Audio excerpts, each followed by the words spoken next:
So guys, good morning. May kunti tayong kalaman. Itong mani na to itong mani ay hilaw. So hindi lang to, ang mani ay para pangkain lang. Ikita niyo to. Ito ay dinikdik na mani.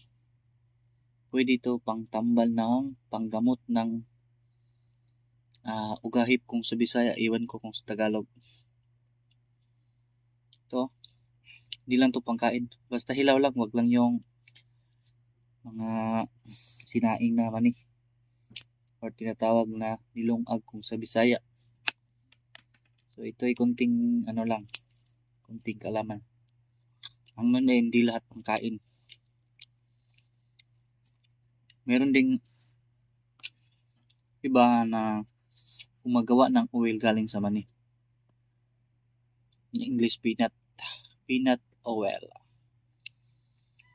Ito ay ugahip. So nilagyan ko ng maning dinikdik para matuyo at ma-okay na.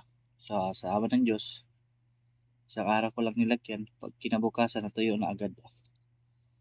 So kung kayo ay may mga ugahip dyan at tinatawag namin sa Bisaya na ugahip, lagyan nyo lang ng mani tulad nito, ilaw. Dukdukin. Tapos ilagay nyo kung saan banda yung may ugahip nyo. God bless.